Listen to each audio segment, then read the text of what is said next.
The Sacramento Kings. So I think people have been too low on De'Aaron Fox this season. He's not been great, especially on defense. They've also changed his offensive role a little bit. But I saw going around Twitter the other day that Nick Sands wouldn't trade Emmanuel quickly for De'Aaron Fox, which was just kind of like a GTFO moment for me. So I looked at B-Ball Index's finishing score, this is per their website, which seeks to capture how well a player scores at the rim on the attempts they have once there, and doing so while capturing and adjusting for variables that may impact performance, such as spacing, if they were creating their own shot, the location of shots, etc., etc. De'Aaron Fox is third in B-Ball Index's overall finishing score. He's also, this is among everyone who's played at least 500 minutes. He's also he also has the lowest shot quality at the rim of anyone within that category. Some of that seems self-inflicted when you look at his takeoff points, his decision-making, but the fact that he can still have such a high finishing score while generating such low quality looks at the rim, I think is a testament to what happens when he does put pressure on the basket. There are things to quibble about with his game. His assist percentage has never been lower on drives, yada, yada, yada. He's still shooting 64% at the rim this season. I still think this is someone who is a fringe all-star. I wouldn't put him in the all-star conversation this year, but would he get in as an injury replacement?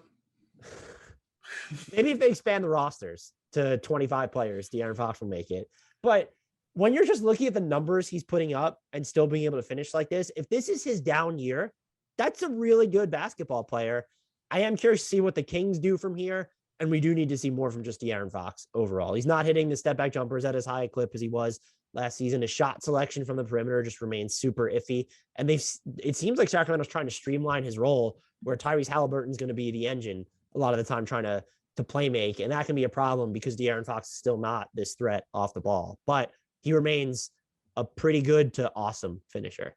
I'm actually a little surprised you didn't go the Tyrese Haliburton direction. That's what I was expecting, given how much we both loved him going into last year's draft and what he's done during the most recent portion of this season, where he went from, as a rookie, being that guy who could capably fill every single kind of role for the Sacramento Kings to, as you just put it, starting to become part of the engine of the Kings, and in recent weeks taking over more as a featured scorer and being really efficient while doing so.